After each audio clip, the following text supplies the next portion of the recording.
You are listening to the OmniTalk Fast Five, brought to you in partnership with the A&M Consumer and Retail Group, Firework, SPS Commerce, and Sezzle. Ranked in the top 10% of all podcasts globally, the OmniTalk Fast Five is the podcast that we hope makes you feel a little smarter, but most importantly, a little happier each week too.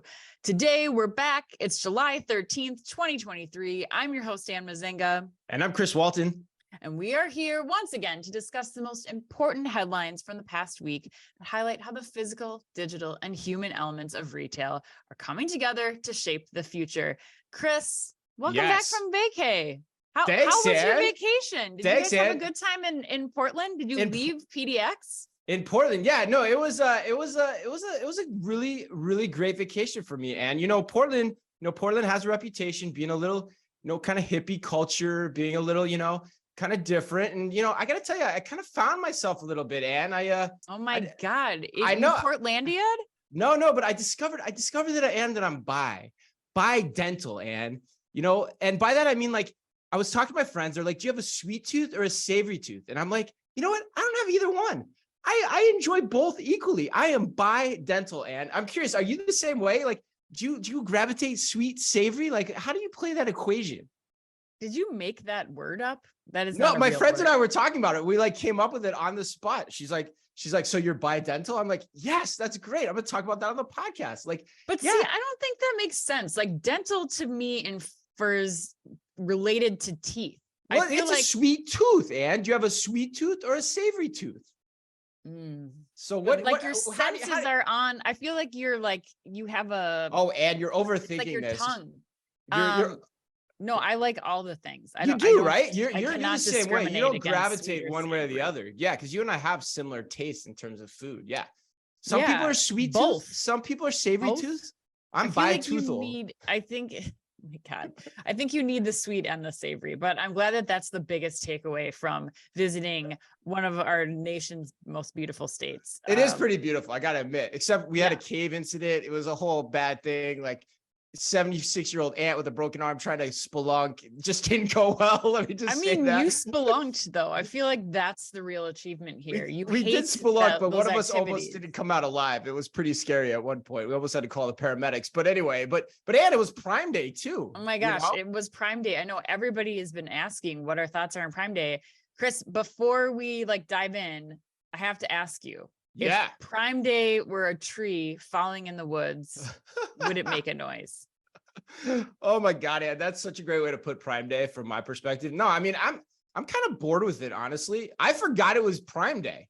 I totally forgot. I cannot believe that. My wife had to remind me, yeah, of course it's the biggest online day of the year, but in my opinion, now Amazon's got to do something more with the concept, like you're just having it twice a year now. Yeah, big brouhaha. You're going to sell a lot. That's great. Let's get some real merchants in there around Prime and what it means for Amazon. And let's plus it up, so to speak, and see what I did there. No more pluses. Walmart Plus Week. Target Circle Week. It was all the weeks this week. But I did get my steeped coffee, Ann. My steeped coffee for this show. Yes, it's pretty sweet. I know. I'm drinking my steeped coffee. What blend did you pick? Oh God, I can't remember. I forgot the name of it. Probably the same one you did. What'd you pick? I went with California. Yeah, that's the one I picked. Yeah, that's right. That's the one I picked.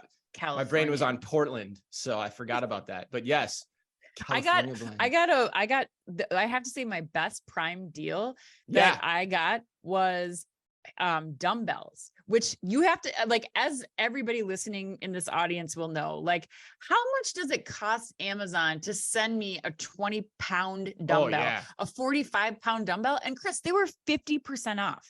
Yeah, 50% off.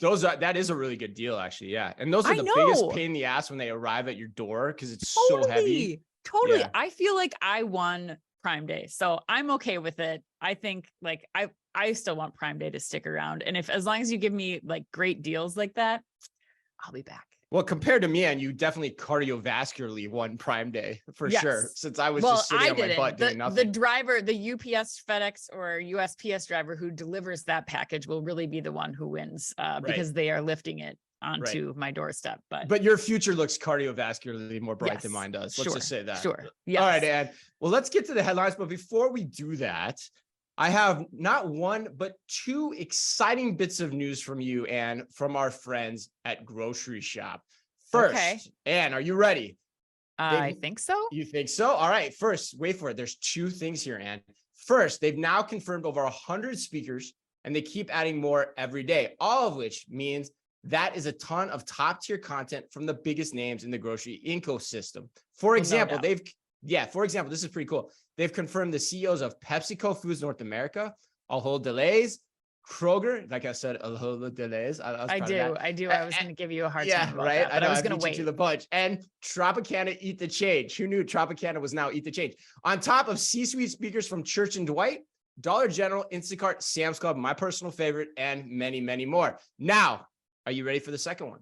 I guess. I mean, what else are you going to throw at me on top of that one? All right. They've also now officially confirmed that more retailers and brands will be participating in their expanded meetings program that they had in total for the entire event last year. And there's still 3 months to go until the show.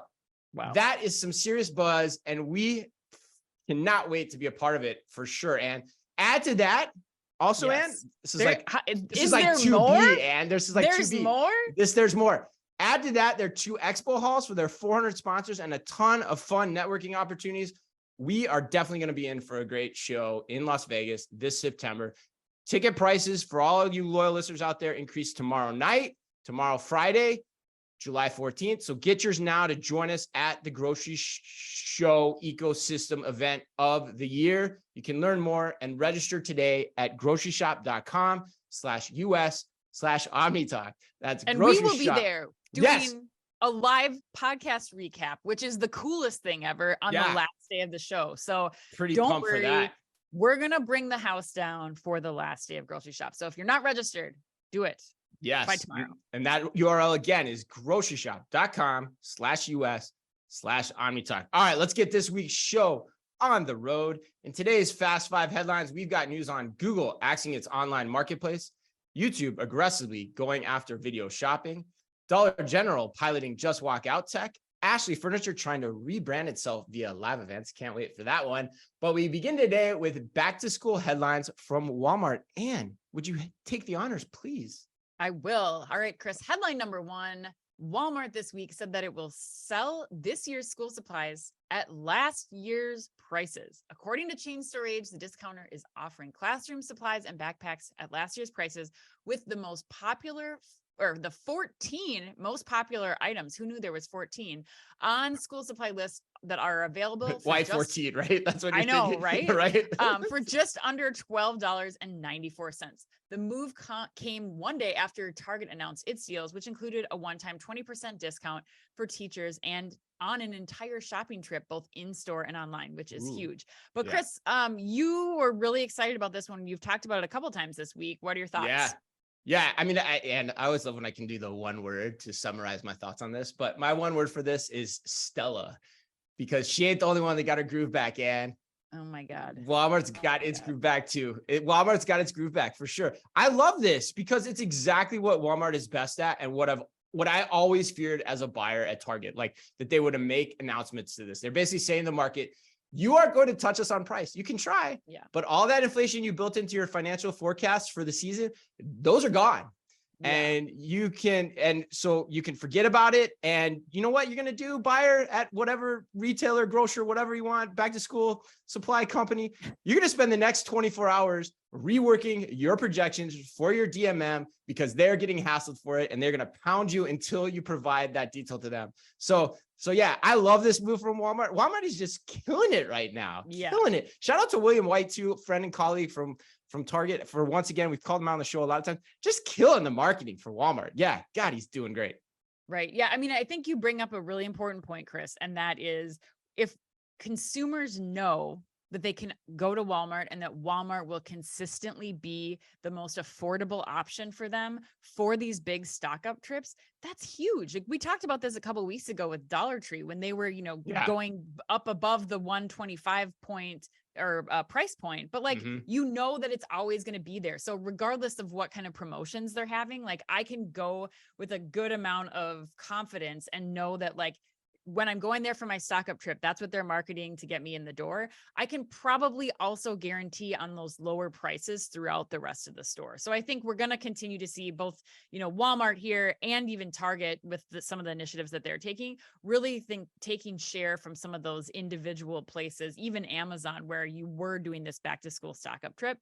I'm curious though, like, how come we're not seeing any of this happen? Or maybe we are, and we're just not seeing it in the apparel space. Like you'd think with the margins in apparel that they'd be able to kind of, we'd see somebody like maybe, I don't know, American Eagle or somebody who would be able to kind of do some sort of incentivizing of their customers to like get them into the store with some kinds of deals like this. But I don't know, maybe that's too like off the mark. But well, no, it's a great question. And you know who could do it and maybe announce it more loudly, because they probably actually are doing it, is Walmart. Right. You know, like, you know, they can easily win that battlefield too. But the other part of this too, and I think is really interesting, the last point I make on this is this news also comes right after Adobe released a report this week saying online prices have dropped the most they have in any month since I think it's May of 2020. And inflation in general is down, relatively speaking, to its lowest level since around that same time. Yeah. So you combine that with the recent traffic uptick we've seen in retailers that they've started to see in June. And all this could make for a pretty nice back to school season if you play the marketing card and the assortment and the traditional merchandising strategies in the right way. Or at least I'll tell you, Ann, I'm excited to talk about that with Ethan Chernovsky of Placer AI next week when we have him on live with us on LinkedIn on Tuesday, the 18th at 1 p.m. Eastern. Check it out. If you guys want to register for that, just go to our LinkedIn page, click on events, you can register. But yeah, we're going to talk about that with him. In addition to handing out, it's kind of fun, Ann, we're going to hand out report card grades for the key retailers going into the first half of this year. So who got A's, who's going to be on the A honor roll list? Yeah. You want to find out next Tuesday. Yeah, it's pretty fun. So check it out. All right. Headline number 2, in what some might call a shocking move, Google has called it quits with its online shopping marketplace. According to Marketplace Pulse, who knew, Ann? I guess there's a online news source for everything at this point. This was an undercovered story, I will say. Like, yeah, it kind of was. It kind of was. Yeah, it really was. Well, anyway, according to Marketplace Pulse, Google is killing its shopping marketplace that allowed retailers to sell products directly on Google.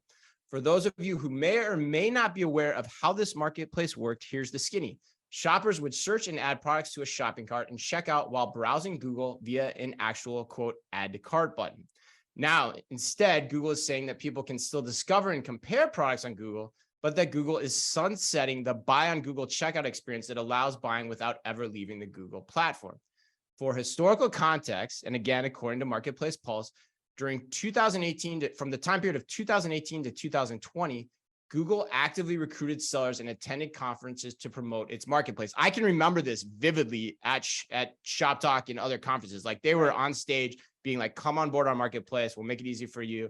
And in July of 2020, I forgot about this, Ann, they had even reduced their commission fees to 0 to attract more sellers. Which is crazy. Like that's just unheard of. Yeah.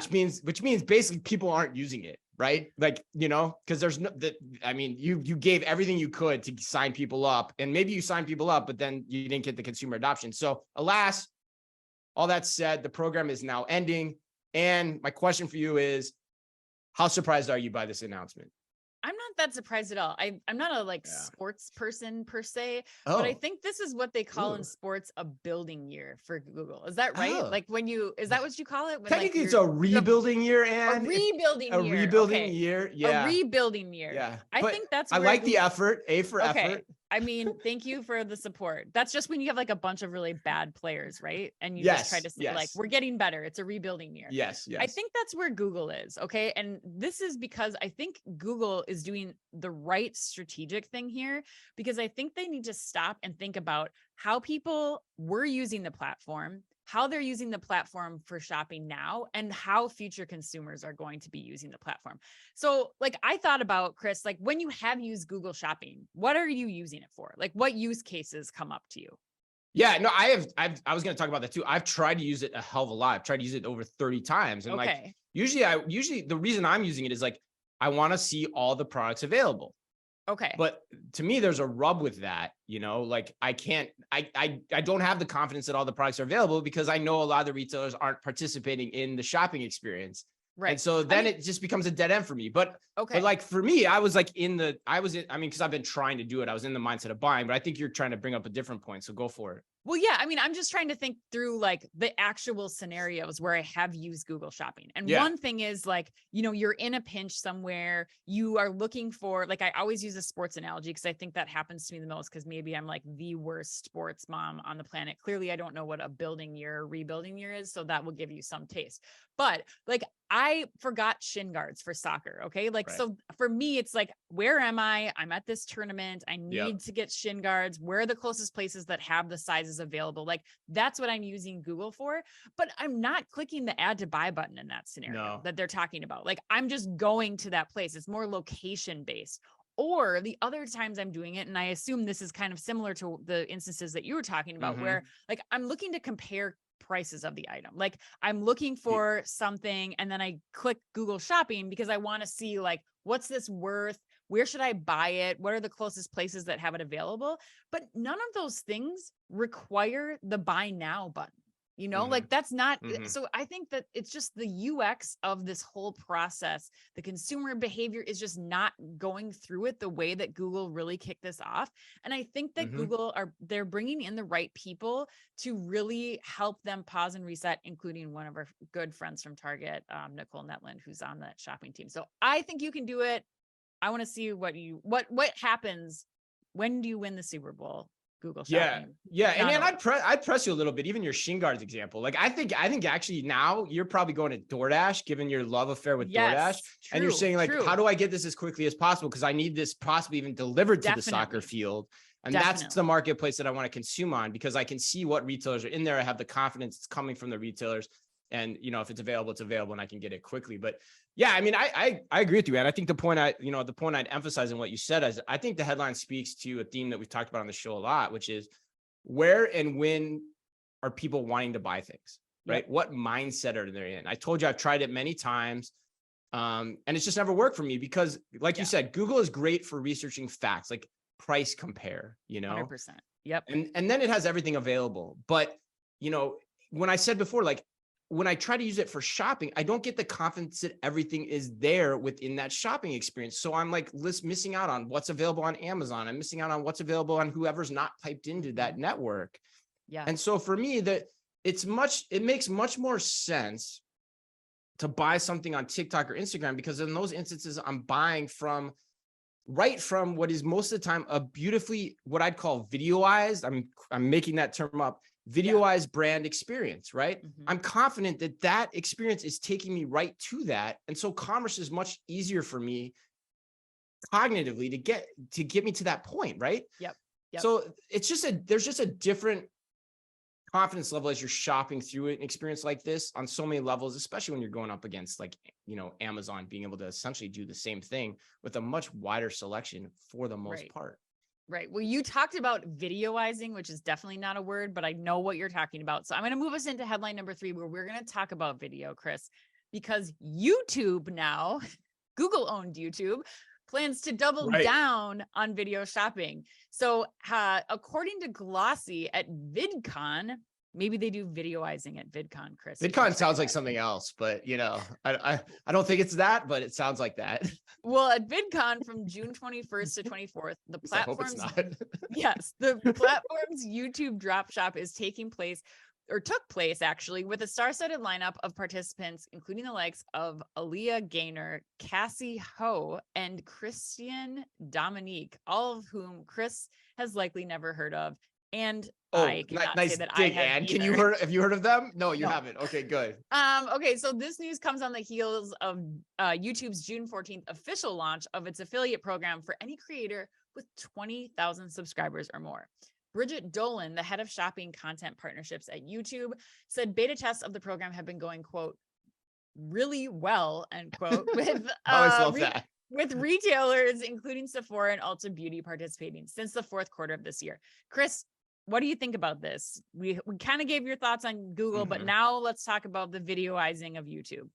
Yeah, it's a great segue. And I think it's why we put these headlines right next to each other. We put them right smack next to each other, because you can't look at the last story without also looking at this story. So I go back to the point I made before. Where are people when they want to shop or engage with content that inspires them? The answers to that, quite frankly, right now are simple. It's TikTok, YouTube, probably Instagram as well.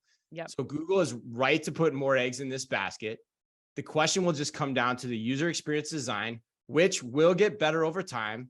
So net, you get back to the strategic question of, do they stand a better chance of winning here than with an online marketplace that will always be no better than a poor redheaded stepchild to Amazon?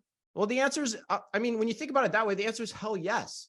So you can see why they're sunsetting their shopping platform, putting more eggs in this basket. And to your point, I think is great. Taking a greenfield approach to probably commerce in general through Google, which I think makes a ton of sense as well. Yeah, I love this. I'm going to bring up the Commerce Next Gen Z panel again, which, you know, at first I was not sure whether I was going to go to that. And I'm so thankful that I did, because I think it's giving me explain the audience what that was. Yeah, such a great level of insight of just the next generation and some really interesting tidbits on their shopping behavior. But basically it was 5 students that were all from all over the country who were participating in college students participating in this Gen Z panel, talking about buying behaviors of their generation. But the thing that they said that still sticks with me, and I think really proves that where YouTube is going with this is so intelligent, is that somebody in the audience asked, you know, if you are looking, what was the last product you bought and how did you like discover it? Where did you buy it from? Or how did you gain confidence in buying it? And every single one of them said either TikTok or YouTube. That's where they're doing their research on products. That's where they're going for discovery, like you said, for the engaging content that's going to get them interested in a brand.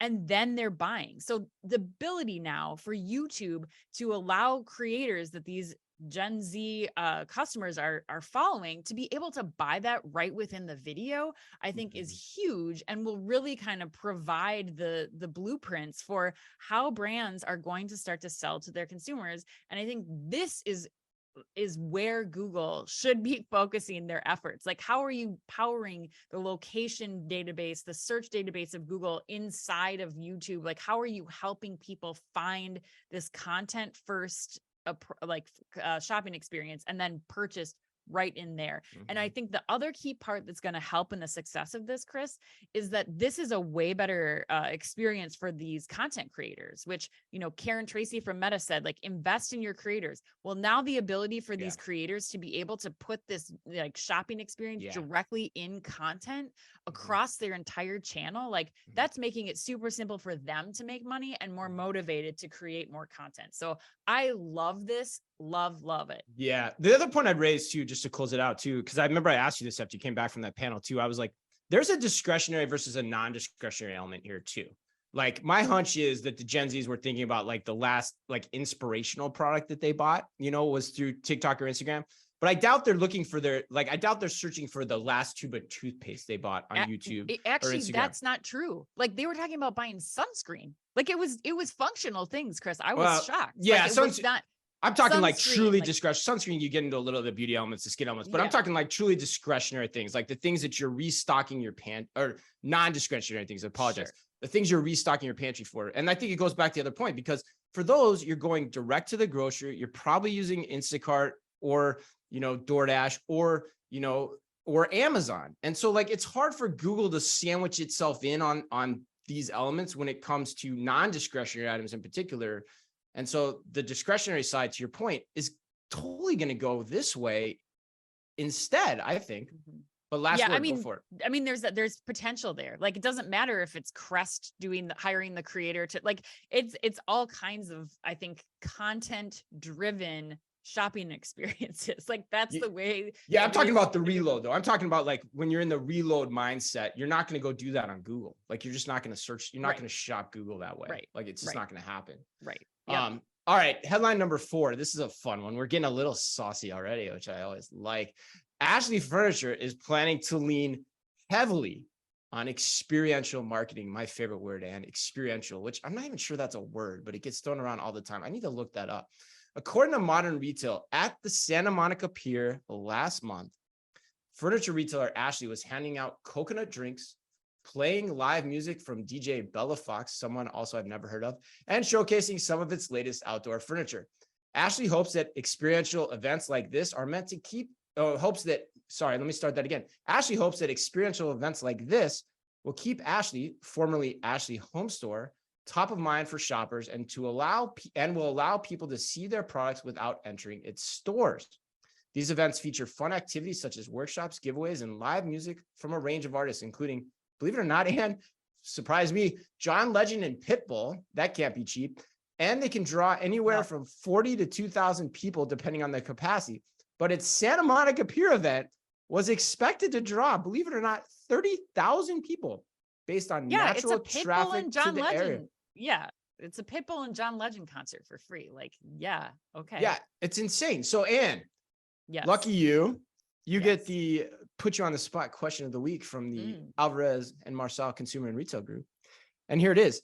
Quote, Ashley Furniture and Pitbull concerts are two things we never would expect to hear in the same sentence. Fair enough. Putting on your marketing hat, where do you rank these types of live experience events among other consumer-facing tactics when attempting a purposeful rebrand with new audiences? Well, okay, I think you have to look at this as like rebrand, getting your name out there. Will Ashley get impression lifts from these kinds of events? 100%. But I think the question comes in where you're saying, yes, they're getting good impressions for this, but can you look at that, and is that turning these individuals, these 30,000 people, into Ashley customers? And not just like Ashley customers for now, but like long-term Ashley Furniture customers. And I think that if I were the marketing team at Ashley Furniture, I think this is cool. They've been doing it for 5 years, but I think I would start to be investing in other activities with Pitbull, like getting him to like go into an Ashley Furniture store, walk around, and start TikToking or like be the spokesman from the Ashley Furniture store, so that people actually get a sense of what is happening in store. But Chris, you know what? They can't do that because the store is not paying off what they're giving people in this experience. And I think that's a major problem. Like, do you have the product to support, all this hype? Like, are you paying it off? Is it worth it? And I really question whether or not that's happening. They say that they're seeing some lift in sales, but again, like how is that translating into a long-term customer? I just don't know that like this is going to work for a while. I think that they've probably allocated a ton of budget to this. They're seeing that those impressions, but I really wonder, and I think A&M's asking a great question here. Yeah. Like, does that end up paying off? Does it translate to sales? And can you keep throwing hundreds of thousands of dollars at, doing these concerts when in the long run, it's not doing anything for sales? But you love this. Yeah. Like, what do you think? I do. I think you're bringing up really good points though. Like the point is like marketing is one thing, but you have to be able to execute on the marketing strategy at the end of the day too, which is creating the right in-store shopping experience if that's your goal, or the right e-commerce experience if that's your goal, and having the product that is dependable and of a quality that people can grow to love and appreciate once they get it into their home. And the part about not seeing the product is interesting to me too. But yeah, I mean, you said it, but I do kind of love this. I think it's smart because the answer to A&M's question to me, to answer it correctly, you have to look at what plagues the brand the most. And Ashley, one could argue, is one of the few recognizable brand names in home furnishings. And it is, by the way, a far number one in the wholesale furniture market. It's light years ahead of everyone else, which at this point is just a bunch of no-name dropship vendors selling on Amazon and Wayfair. It really is. And so like, I put it to the test. Like I went into Google search and I looked at how often people are searching Ashley Furniture versus other, truly branded furniture stores. Cause there aren't that many of them, right? There's like a handful, right? There's West Elm, Restoration Hardware, Crate and Barrel, etc. So interesting statistics, Anne. Ashley Furniture is searched 3 to 5 times more than Restoration Hardware on an annual basis. Crate and Barrel and West Elm, twice as much. The only one of those that I just mentioned that I don't even remember if I mentioned them, that beats them is Pottery Barn. Otherwise, Ashley's squarely in the lead.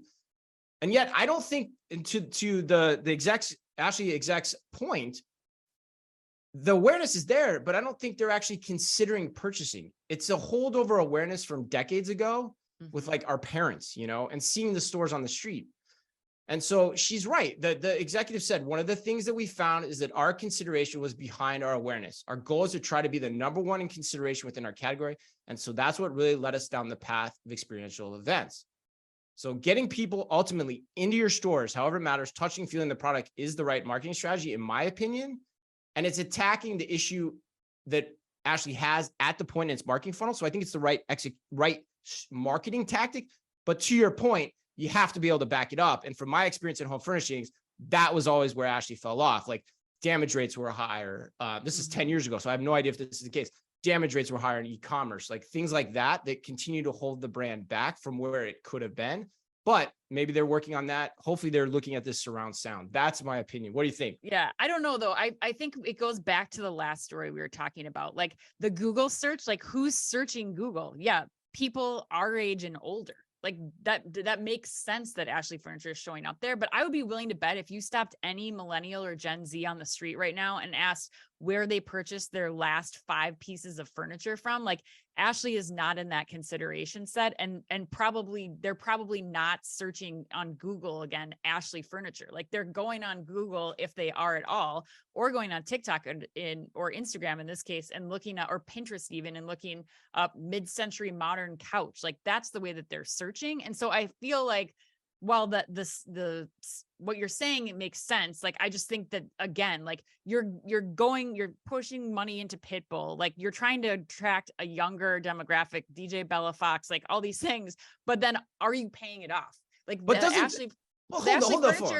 Ashley Furniture person also said, so I think it's interesting. Like my favorite quote in that article was that they're doing these events so they can, quote, allow people to see products without entering the stores. That's the direct quote. And I think like that's the problem. Like you're still not getting people into. Yeah, that part's interesting to me. Like, why wouldn't you do it at the store level? I don't understand that part. They are doing it at the store level, but not to this, like not this thing isn't. This is like doing it, Santa Monica Pier. But I mean, it could still get you like to confidence with the product if the product's there in front of you. But Ann, I mean, I would ask you, like, let me play the other side of that, what you just said to me, which is like, okay, they're definitively going after a younger audience with who they're targeting with these events, right? That's what they're angled towards. What is how is West Elm and Restoration Hardware and all those guys doing that thing too? Why shouldn't the Ashley Home stores, the furnishing stores, be on the same par with them as we think about them? Because I would tell you, we don't, even though people still know this brand. So there's an untapped opportunity there. And I mean, for that reason, I think it goes to your point a little bit too. Yeah, I don't know. I mean, I think it's really hard, like, especially basing this on the Google search information. Like, I just think that's fine. That's one data point. But I think we need to look at the entire consideration set of what people like Restoration Hardware are doing. Like, they're brand new stores. And like, if you look on Instagram at the Restoration Hardware restaurants, like that stuff. That's probably the worst example. Like the pottery, the Pottery Barn in the West Elm is kind of more in the realm, but like, and even those are higher end, but like, why couldn't there be a low end, more nationally branded furniture offering that is applicable to everyone? Kind of goes back to your baby store discussion a couple of weeks ago, but there definitely could be. I think that you just have to make the store experience pay off, and that's where they're lacking. 100%, and shipping too. All right, let's keep going. Let's go to headline number 5, Chris. Dollar General is trying its hand at cashierless technology. According to Supermarket News, Dollar General is experimenting with just walk out like technology in one of its North Carolina stores in Banner Elk, North Carolina.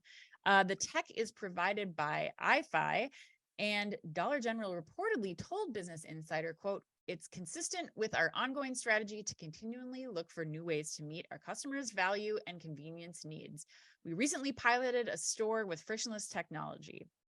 While we do not currently plan to expand this technology, we instead will continue to test and learn," end quote. Chris, it's a big move from one of the nation's largest retailers. What are you thinking here? Definitely largest in terms of number of stores, 100%. Yes. Like, I mean, so I think this news is big. Like, I mean, and the other point I'd say too, Ann, is like Dollar General is one of the last retailers I would have thought would ever be piloting this technology. Like, I just didn't expect it. But then I got thinking about it. I'm like, okay, why would they be doing this? But there are so many angles to this beyond what is just reported in the news with just walk out. Yeah. Like, that's where I kind of feel like I wish the retail reporters were a little more nuanced in their discussions about this, because, for example, we know that locating inventory in a Dollar General is extremely difficult, difficult. So there could extremely difficult. I said that 3 times. So there could be operational efficiencies just from the deployment of the cameras in the ceiling. Right. Yep. which, brings me, and then you've got the AP angles to this too, the loss prevention, the safety angles too, for the employees, the cashiers in the store, all that kind of stuff. So, which brings me back to this whole point, which we've talked about a lot on the show. It is still just one store. Yeah. And it probably costs to do this one store. It probably costs the equivalent of the year-end bonuses. I've said this 1,000 times, of 3 to 5 retail executives that are working for you. So just try it out. See what the value is. It's better to do that than some silly AR in-store wayfinding project marketing scheme that your creative team's probably baked up and is just going to end up wasting you a ton of money. Whereas this has so many value offshoots that most of us as retailers, true retail operators, have no idea what those even are yet until we start to get experiments like this in place. My hunch is, I've said this before, just walk out technology, just walk outside of this is probably not where the value is ultimately going to be. Yes, correct.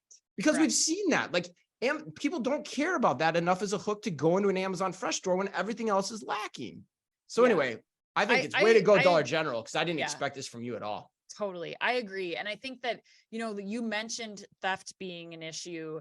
You mentioned, the inventory visibility, but there's also the labor consideration for Dollar General with this too. I mean, you have, 16, 17,000 stores, especially in rural areas. Like it could get to a point where you're worried about staffing. And I think that's where it's not as much on the consumer point of view here, or like the consumer shopping experience, as it is like Dollar General just being able to keep a store open.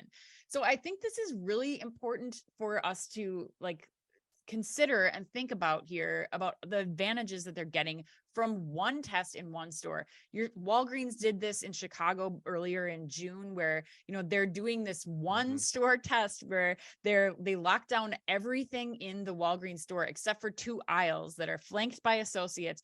And when you want something in the Walgreens store, you're pointing it out and the associates are going to get that and bring it to the front of the register for you. Like, no, this is not meant to be the most opportune customer experience, but I think it's allowing them to test in a real life store, which is very important, as Annika Voos from Reva told us a couple of weeks ago. Like, you have to test in real life to see what's working and what's not, and to understand where you stand to gain the most from automation in the store. So I love it. I think it's really important. Plus, not to mention, for Dollar General, they're the perfect store size for these cashierless checkout concepts. Like, this is perfect for them for where the tech is now. Yeah, right. Exactly. So I think, yes, you should absolutely be doing this. And I think people need to ease up on their feelings about it. One store test. I mean, that's the thing. One store tests are great because you learn things from them. Especially if you've got your whole organization thinking about the lessons you're going to learn from them. The other point too, real quick in closing, checkout for retail is starting to have its day in the sun too. Amazon's pulling back, but we had Reva Group over in Germany telling us about how they're actively finding value in this and deploying it more. We've got further examples of new large scale grocers bringing this online with companies like Trigo and stuff. So we're going to keep close to this because it's starting to happen. You can kind of feel us starting to cross the chasm a little bit here, I think. But anyway. Yeah. All right, Chris, let's go to the lightning round. Question number 1, some exciting news out of Chipotle. Chris, did you know it takes roughly 50 minutes to make a batch of Chipotle's guacamole? I did not know that, and it doesn't surprise me because it takes me 15 minutes to make a batch of guacamole. Not anymore. The new avocado robot unveiled Wednesday could cut the prep time in half. Chris, I want to know what laborious but delicious meal takes you 50 minutes that you'd like to create a robot to expedite. Oh, that's such a great question, Anne, because this is a fight that Mrs. OmniTalk and I have every single week. I would tell you none. I refuse to cook any meal that takes that long, Anne. And believe it or not, I set a new record, Anne. I made rigatoni bolognese in 18 minutes because I had 30 minutes to get my kids fed and ready for soccer practice, and I whipped it up fast. I was pretty impressed. Nothing like inhaling a bunch of bolognese and then running around a soccer field in 90 degrees. Well, that was part of the reason I had the time crunch. I had to leave time for them to digest, Dan, of course, Good. All right. Question 2, a new survey from Del Monte revealed that a majority of general consumers regularly replace meals with snacks. Brilliant insight there, with parents especially likely to snackstitute. What was the last thing you snackstituted in place of a meal? It was not a good choice, but raw almonds and a protein bar. Let me tell you, not a complete meal. That's a pretty good thing to say. Snackstitute is a really fun word to say. You should try it. Snackstitute. Snackstitute. It's really fun, isn't it? Doesn't really roll off the tongue. I snackstituted twice last night. It was fabulous. Oh my All God. right. Yeah. Okay. Question number 3. A new Angry Birds retail cafe launched in New York City last week. Chris, what video game would you propose follows in their claw steps? Oh, wow. That's a good question. I've long want this too. That's why I like that story too a lot this week. But for me, it's not a video game, but it's a franchise that has video games. Like I would do a Transformers store. I want to see an actual Transformer store at the Mall of America. There are so many cool things you could do with that concept. And geez, they're putting out a new Transformers movie like every year. So the content's there and the products are there to support it too. Probably even more so than Angry Birds, I would think. All right, we'll get you. I hope Jill and the team at MOA are listening. I think it's more Hasbro's purview on that one. But Snoop Dogg has launched Snoop Doggy Dogs, a new line of pet products that will soon be available in Petco, PetSmart, and Kohl's. And what is your favorite Snoop Dogg song that I, again, most likely have never heard of?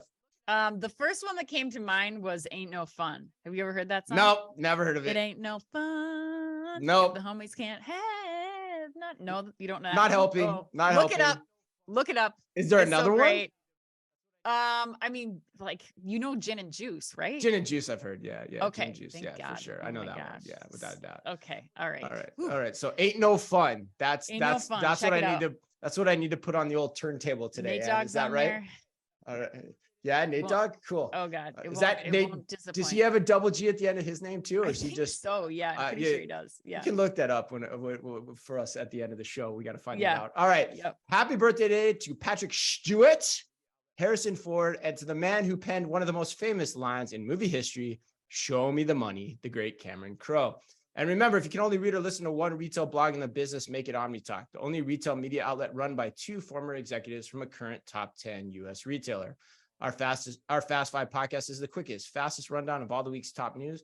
And our twice weekly newsletter tells you the top 5 things you need to know each day, and also features special content exclusive to us. And we do it all just for you. And we try really hard to make it all fit within the preview pane of your inbox. You can sign up today at www.omnitalk.blog.